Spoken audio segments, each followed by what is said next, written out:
This video is sponsored by eMoto shopping application. இந்த அப்ளிகேஷனில் உங்கள் வீட்டுக்கு தேவையான கிராசரிஸ் ஐட்டம்ஸ் உங்களால் ரொம்பவே கம்மியான விலையில் வாங்க முடியும். அதுலேயும் ஒரு சில ப்ராடக்டை 50% ஆஃபரில் உங்களால் வாங்க முடியும். ஸோ நீங்கள் இந்த அப்ளிகேஷனை யூஸ் பண்ணி ப்ளே ஸ்டோரில் சிம்பிளாக eMoto அப்ளிகேஷனில் உங்கள் வீட்டுக்கு தேவையான கிராசரிஸ் ஐட்டம்ஸை நீங்கள் வாங்கிக்கலாம். வெல்கம் கிட் அதுவும் நல்லா தான் இருக்குது, நீங்கள் வாங்கி பாருங்கள். Thank you friends.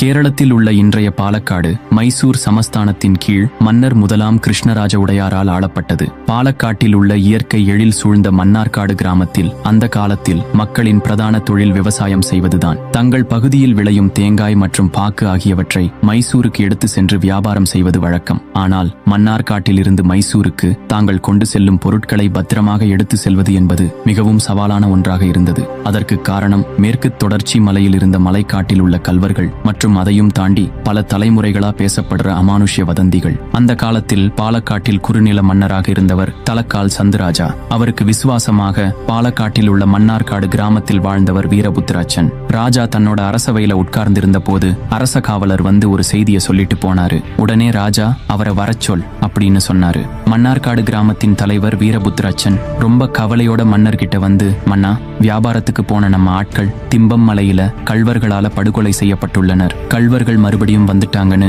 ஊருக்குள்ள ஒரே பதற்றமா இருக்கு. இதை கேட்ட ராஜா அதிர்ச்சி அடைஞ்சாரு. கொஞ்சம் கோபமான முகத்தோட சொன்னாரு, இது உன் தவறின் விளைவு வீரபுத்ரா. ஒரு தடவை நீ செஞ்ச சின்ன தவறுனால பாரு, இப்ப நம்மள பாதுகாக்க நம்ம கிராம தேவதை நம்ம கூட இல்ல அப்படின்னு சொல்லி கள்வர்கள் இருக்கிற இடத்தை தெரிஞ்சிட்டு வர உடனே சில படை வீரர்களை அனுப்பி வச்சாரு. வீரபுத்திரச்சன் குற்ற உணர்வோட மன்னர்கிட்ட இருந்து விடை பெற்று மன்னார்காட்டுக்கு கிளம்பினாரு.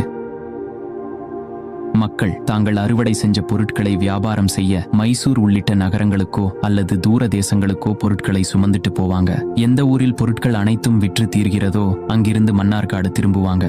சில காலங்களுக்கு முன்ன வரையும் இதே கல்வர்களோட தொல்லை அதிகமா இருந்தது. அதனால ஒவ்வொரு தடவையும் வியாபாரம் செய்ய போற தன் மக்களோட சேர்ந்து ஊர் தலைவரான வீரபுத்திராச்சன் சில வீரர்களை கூட்டிட்டு அவங்களுக்கு பாதுகாப்பா போவாரு. ஆனா ஒரு நாள் விவசாயிகள் தங்களோட பொருட்களை எடுத்துட்டு மைசூருக்கு வியாபாரம் செய்ய கிளம்பும் போது வீரபுத்திராச்சன் தன் மகளை மனம் முடித்து கொடுக்க திருவிதாங்கூர் போயிட்டாரு. அந்த நேரத்துல கிராம மக்கள் தங்கள் பயணத்துக்கு துணை வர அவங்களோட கிராம தேவதையான மாரியம்மனை வேண்டுனாங்க.